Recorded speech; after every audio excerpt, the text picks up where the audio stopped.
Salut à tous les amis, c'est Oswald pour la chaîne Cubes Brothers. Et aujourd'hui on se retrouve pour une nouvelle vidéo.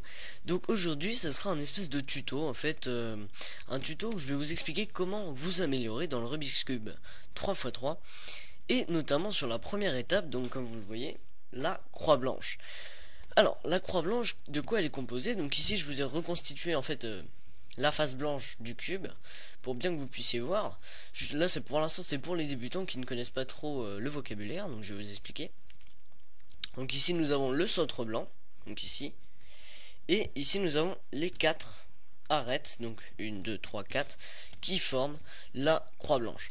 Ici nous avons les coins et on va pas s'en occuper pour l'instant, on va s'occuper que de la croix. Donc le but de cette vidéo va être de vous aider, donc de faire quelques exemples de résolution pour vous améliorer dans la croix blanche, sachant que c'est une étape très intuitive et personnelle aussi dans la façon de la résoudre. Donc je vais vous montrer un peu comment moi je fais, et peut-être que ça va vous permettre de vous améliorer, de baisser votre temps dans la croix blanche. Donc beaucoup de débutants mettent au moins 10 secondes pour faire la croix blanche. Donc moi je suis souvent en dessous de 2 secondes, très souvent. Bon, en moyenne je dois être à 2 secondes 5 à peu près, enfin en dessous de 2 secondes 5, ça c'est sûr. Donc voilà, je vais vous expliquer comment vous améliorer pour la croix blanche. Alors, comment on va faire? Alors, ici j'ai vraiment une croix très simple. Vous voyez, donc j'ai le rouge ici, donc le blanc rouge. Ici j'ai le blanc vert, ici j'ai le blanc bleu, et ici j'ai le blanc orange. Donc tout d'abord, pour faire la croix, il faut savoir dans quel ordre sont placés les coins, je veux dire les couleurs.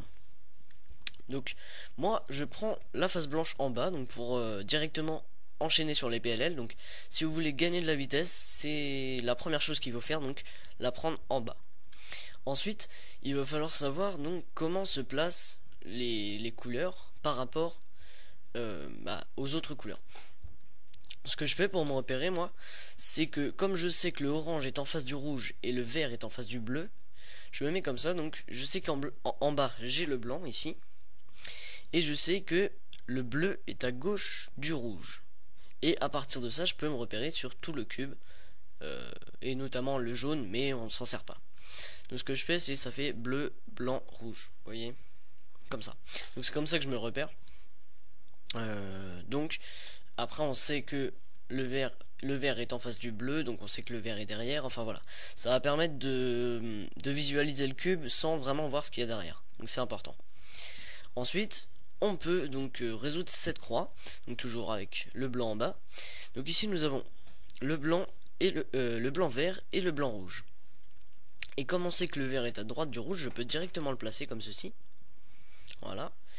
Et ensuite, donc là j'ai celui-là qui est direct sur son centre, et celui-là aussi. Donc j'ai juste à faire un petit déprime, je me décale, et ensuite je place ces deux-là, vous voyez. Donc c'est très facile. Alors, encore une croix assez facile. Donc, voilà, c'est un cas que je voulais vous montrer. C'est pas vraiment un cas parce qu'il n'y a pas d'algorithme vraiment à apprendre, c'est plus de l'intuition. Donc, comme je sais que le bleu est à droite du orange, donc ici nous avons le bleu, et ici nous avons le orange. Ici nous avons le vert, et ici nous avons le rouge. Alors, comme je sais que le bleu est à droite du orange, je vais directement placer le bleu comme ceci, et en même temps ça m'a aligné le orange. Donc oui, aussi ce qui est important, j'ai oublié de le dire, on n'est pas obligé d'être en face du centre bon directement. Vous voyez, on peut faire comme ça, faire sa croix, et ensuite aligner pour avoir tous les bons, vous voyez. Je sais plus comment il était du coup celui-là. Peut-être comme ça, voilà.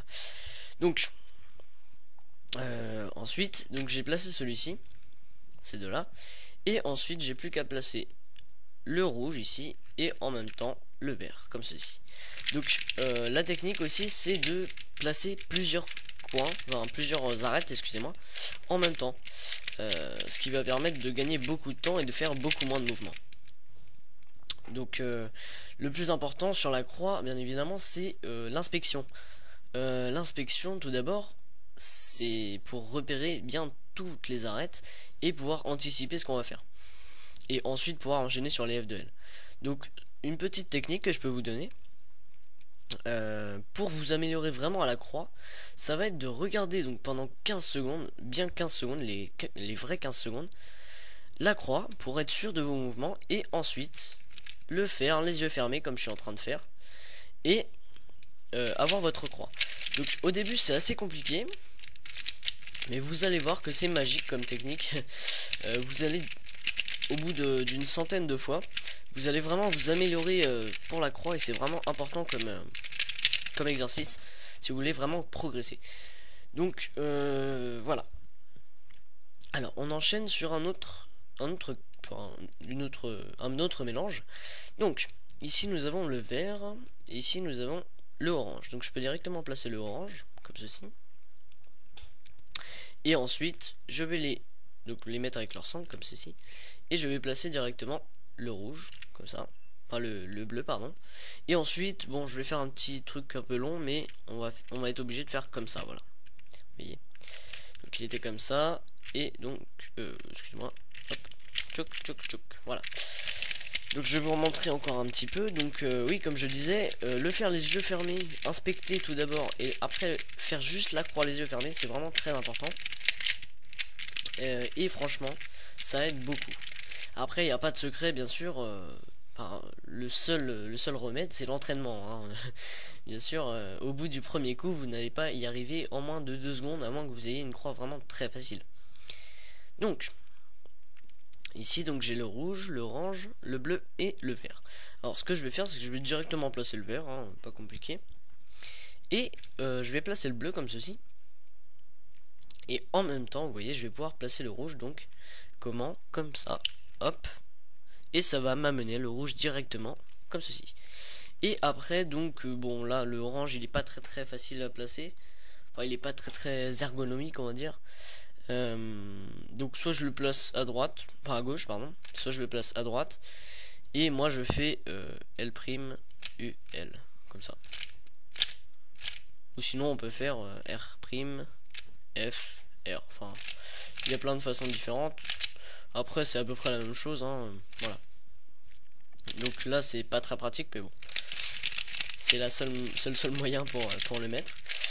Donc alors qu'est-ce que je repère? Donc je suis pas le meilleur pour faire la croix, je vous l'avoue, mais ça va, j'ai des bonnes bases quand même, donc ça peut aider les débutants en tout cas. Alors là je vais faire un truc un peu long, mais au moins je peux essayer. Donc ici vous voyez j'ai le rouge, ici le orange, le bleu et le vert. Alors ce que je vais faire, c'est que je vais directement placer le rouge, donc à l'opposé, vous voyez. Et ensuite je vais faire un truc, donc je vais lever le orange pour pouvoir le mettre ici, donc à la place. Et en même temps je vais placer le vert comme ceci, hop, vous voyez, j'ai placé le vert en même temps, et ensuite je vais pouvoir placer le bleu qui était déjà sur la face du haut et faire un petit D2. Donc voilà, donc je vous ai expliqué un petit peu comment, enfin la façon déjà dont je résolvais la croix, et aussi donc quelques petites techniques, quelques petits exemples de résolution. Et donc je vous dis hein, une technique assez efficace pour pouvoir vous améliorer, ça va être de la faire les yeux fermés, en fait, de regarder bien les 15 secondes d'inspection, voire même plus hein, si vous débutez. C'est pas très grave si au début vous dépassez les 15 secondes. Et ensuite bah, vous pourrez vous améliorer et vraiment anticiper votre croix, et ça va vraiment changer votre sol, ça va vraiment vous aider à bien démarrer, parce que bon c'est aussi psychologique hein, quand on démarre bien un cube, on se dit qu'on va y arriver, et si on met 15 secondes à faire la croix, bon on va se dire bon je vais peut-être pas faire un très bon temps, vous voyez. Donc ça va être sur plein de plans, et c'est ça qui est important dans la croix. Bon, c'était une vidéo un petit peu longue, mais j'espère que j'ai été assez clair. N'hésitez pas à poser des questions dans les commentaires, il n'y a pas de problème, j'y répondrai. S'il y a des choses qui ne sont pas très claires, n'hésitez pas à me le dire dans les commentaires. Et puis je vous dis à la prochaine pour de nouvelles vidéos. N'hésitez pas à commenter, à liker et à vous abonner. Et je vous dis à bientôt pour de prochaines vidéos. Allez, salut!